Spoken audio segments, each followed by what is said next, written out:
Good morning, Citizen Peterson. First, I have a bunch of questions and I want to have them answered immediately. Like, you have a post on Quora in which you encourage all children to incur skateboarding injuries. but also stated in this post, you wrote that do not try to rescue someone who does not want to be rescued, and be very careful about rescuing someone who does. And can you reconcile this with what you stated about transcendent morality and the heroic impulse that I guess men are supposed to be born with? Okay. So, well, the skateboarding question is, I have a book coming out in 2018 called 12 Rules for Life, An Antidote to Chaos. And one of the chapters in there is from that Quora posting, and it's called Don't Bother Children When They're Skateboarding. And it's sort of associated with what I had said earlier about parkour, for example, is that, kids need to go out and push themselves against danger, because that's what life is pushing yourself against danger. And when you see kids doing things that are dangerous but spectacular, then you kind of have a moral obligation to back the hell off and let them experiment with their own mortality, because you can't keep them safe. The best thing you can do is make them able and courageous. And I would say that that's a more difficult lesson, generally speaking, for mothers to learn than for fathers to learn, and that was Freud's fundamental observation, but it's absolutely crucial. And so I've seen kids do, you can obviously be a fool on a skateboard, although the distinction between being a fool and developing yourself is not as clear as people might like to imagine. And when kids are out there with no helmet and doing dangerous things, it's like there's a part of me that of course is very worried about it, but there's another part of me that admires it very much, because they're practicing what they need to practice in order to cope with the world. Okay, so there's that. Now, the other one was rescuing people. Yeah. Well, I got this partly from Carl Rogers, because Rogers he's a clinician, a very famous clinician, and he was a Christian missionary to begin with, but he didn't end up that way. But he was very interested in the utility of listening as a means of redemption, essentially. And listening, by the way, is if you have someone that you know that has a problem, the best thing you can often do is listen to them, if they're actually trying to communicate, because people configure themselves through speech. And most people can't think, and I don't mean that in a mean way. I mean the way they think is by talking, and they can't talk unless they have someone to talk to. And it's partly because they're bouncing the idea off them and seeing if it makes sense and seeing how the person responds. So listening is a great thing. But Rogers was also interested in the preconditions for having a redemptive relationship, and that could be a therapeutic relationship or an intimate relationship. And one of the things he claimed was that unless the person was aiming upward, there was nothing you could do about it. And that seemed to be associated with this idea of that initial choice, say, between good and evil.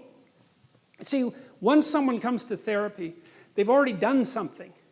They've already said, I have a problem, conceivably I could fix it, and I need to do something about it. And then, so half the work is already done by the time they show up, because they've already said, well, things aren't as good as they could be, and I could do something about it. The question is, can you do anything about someone who isn't at that state? And my observation, and this is Roger's observation as well, is that you can't.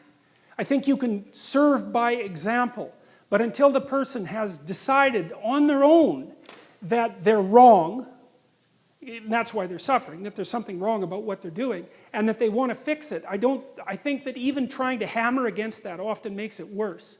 So, and I know that Solzhenitsyn, when he was talking about the communist ideologues, the really hardcore communist ideologues that were eaten up by the Gulag Archipelago system, sort of devoured by their own, he saw the same thing, was that until they were willing to admit that something was wrong with the manner in which they had construed the world, that it had resulted in their own demise, that there was actually no way of communicating with them. They're in kind of an authoritarian bubble. And so I don't think that...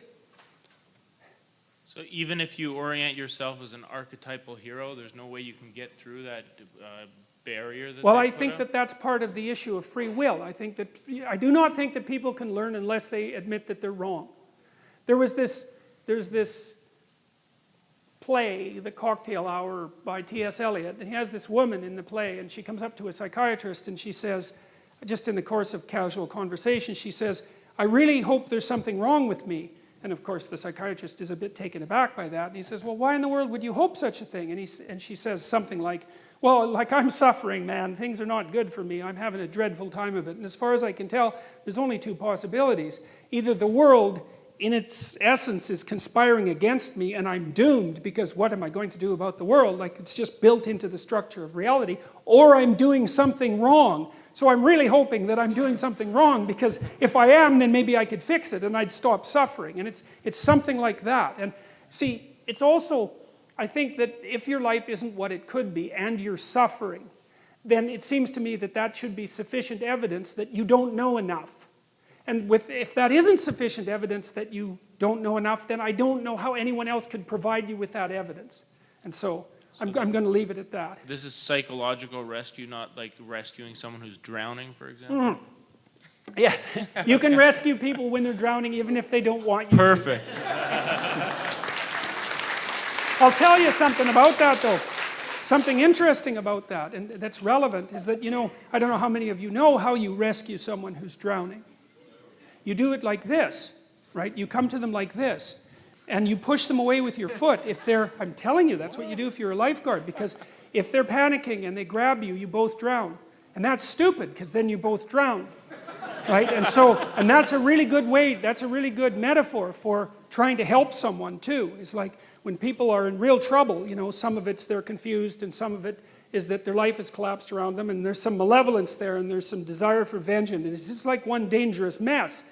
And if you're going to wade in there unprepared, the probability that they're going to take you down compared to you elevating them is very, very high.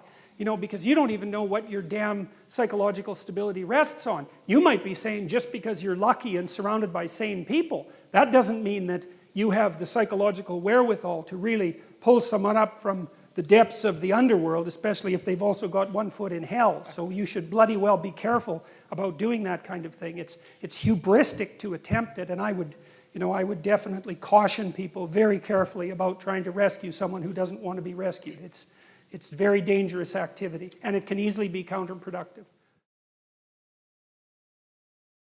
If you like this video, please give this a thumbs up. And if you'd like to see more content like it, please subscribe to my channel. Thank you for watching, and have a beautiful day.